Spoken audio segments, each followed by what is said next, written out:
Hayırlı günler, hürmetli dostlar. Barıgızını da yazının birinci günü bilen tebrik edeyim. Barıgızga da mehabbet dileyim.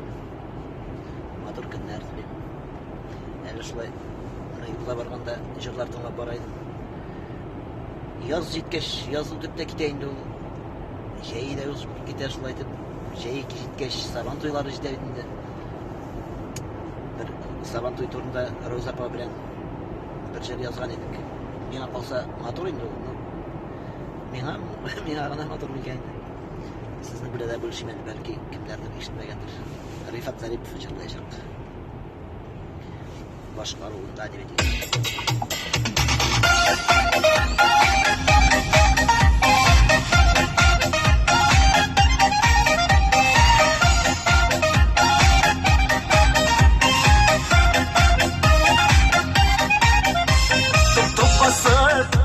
Atlar uzar, yağlar jilide tuzar. Biz avulmalaylar, yigitler garmın suzar.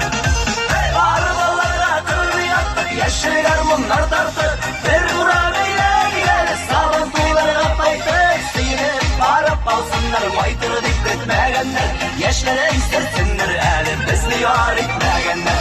Arbalara tırı yattık, yeşil garmınlar dartı. Bir vura beyle faytırı diktirtmeyenler, yaşları sürtsünler, elim bizni yar etmeyenler.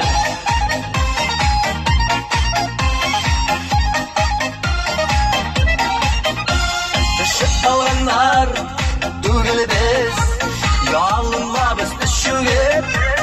Biz düğül oyukka varga, yürüyüşler yaş düğül.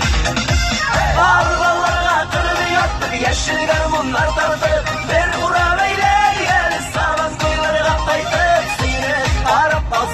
faytırı diktirtmeyenler, yaşları sürtsünler, elim bizni yar etmeyenler.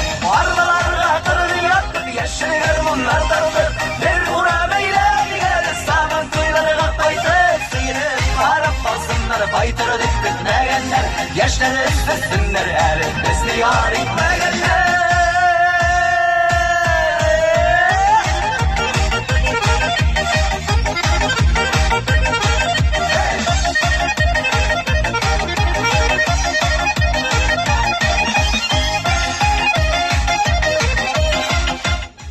Şunda Irak dostlar.